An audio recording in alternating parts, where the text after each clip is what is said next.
Oh my god, we just pulled double protagonist. We have to level him up fast. Now we can make the strongest unit in the game and keep cloning him infinitely to get the strongest team in the game. Oh my goodness. Guys, the new Anime Fighter Simulator update is out and they made it so easy to become overpowered. So in this video, I'm going to show you guys how you can become the most strongest Anime Fighter Simulator player in the game, or at least become super way more stronger than what you were. I would truly appreciate it if you left a like on the video, but without further ado, let's get started. So the first thing you want to do is you want to come over to the Requiem machine and you actually want to start rolling for protagonists on whichever is your strongest unit that you have. You usually want to do this on the best divine unit that there is in the game, which isn't even Daizo anymore. It's some other one, but I haven't been able to pull it, but I want to make this video for you guys, so I'm going to go ahead and make the video for you guys. You can do this on a shiny secret. You can do this on whichever is your strongest unit, preferably, and this is what you're basically going to do. You're going to want to get double protagonists on it. You have better rates on the Requiem machine, so it's actually much easier to pull double protagonists on the Requiem machine because the rates are a little bit better on the Requiem machine. As you guys can see, I already got monster there, but you want to go for double protagonist, and I'll get back to you guys when that's done. If you guys are wondering how the heck do I get so many Requiem token reroll, how do I get so many normal reroll? Well guys, I'm telling you that this update made it so easy to become super overpowered. What you want to do is you want to do the new Infinity Tower dungeon thing because you get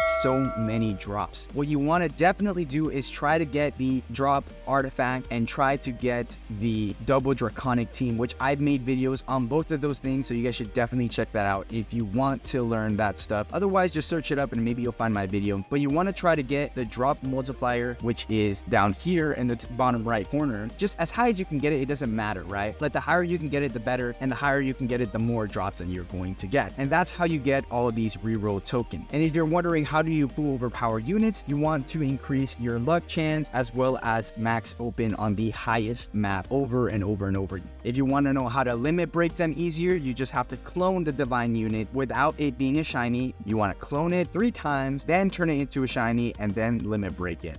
Okay, finally, now that you have pulled both double protagonists on your shiny divine or your shiny secret, whatever your strongest unit is, and by the way, I know that this is the new divine. I pulled them and I wanted to do this, so I went ahead and did it. What you want to do now is you want to go and head over to an incubator and you want to just shove the guy into the incubator until he gets to the max level with double protagonist. And I'm going to explain to you guys why we're doing this, but you basically want to get him to the max level with double protagonist so that he becomes the strongest unit in the game. So I would wait the entirety of him getting leveled up to the max level with double protagonist, which is 460, but I'm actually just gonna move on to what would be the next step in the process so that I can get this video out. So the next step would be to come over to the clone machine and grab your double protagonist unit, which mine is in the incubator right now, at max level. You want to wait till he gets to max level. You would go ahead and grab him and put him into the clone machine. But as you guys can see, because the unit is double protagonist and is a shiny divine, he would probably take around 500 to 600 hours. If we take, for example, one of my other units, this Daizo here, who has 1 secret passive and 1 mythical passive, you guys can see that it goes up to 425, which is already ridiculous. So obviously it's going to take a long time to clone him. What you want to do is actually get rid of the protagonist passive. And I know that sounds absurd. You're gonna say, wow, I rolled so much to get the double protagonist, why would I get rid of it? But guys, this is actually part of the process. You want to get rid of it because you don't need double protagonist for its effect. You actually need double protagonist for the levels that it gives you. So you actually are going to benefit from getting rid of the double protagonist because what you wanted is to get the max level. What you could do is you could clone your double protagonist once so that you have a double protagonist for the next updates, and then you have the double protagonist max level that you can keep cloning with less time to create the strongest team possible. So right here, this is kind of crazy, but you have to re-roll. So I would actually go ahead and re-roll here, token re-roll, boom. Usually you want to go for a rare passive to get the less amount of time for the clone machine. And as you guys can see, it was 56 before, and now that it's rare, he has a 30-hour clone time. And it would be very similar to the main guy. The time would go down drastically just because he doesn't have. But the cool thing about the clone machine is it doesn't scale with levels. So you can freely keep cloning him and cloning him. You would go ahead and clone him and just wait wait until he gets out of the machine. And once you have him cloned and out of the machine, you can go ahead and clone him again. And with the one that you have out of the machine, you would go over to the reroll machine and try to reroll for Double God, because Double God is the strongest passive that you can get for DPS. So you would just start rolling for God on him, and of course it would probably take a long time. Now that they have nerfed the Infinity Tower, hopefully they buff it again.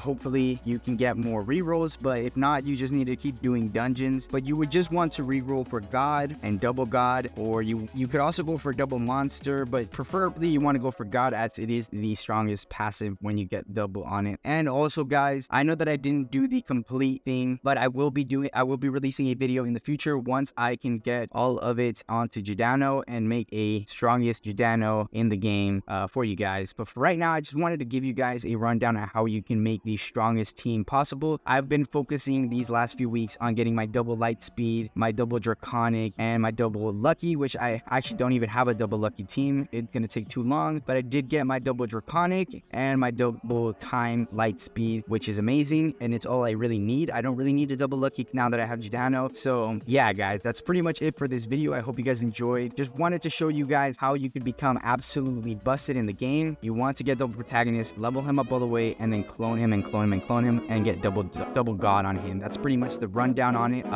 And that's pretty much it, guys. I hope you guys enjoyed. Hopefully this video helped you guys. I really do hope that this video could give you guys a better understanding on how to create super strong units. But yeah, that's pretty much it. I'll see you guys in the next one.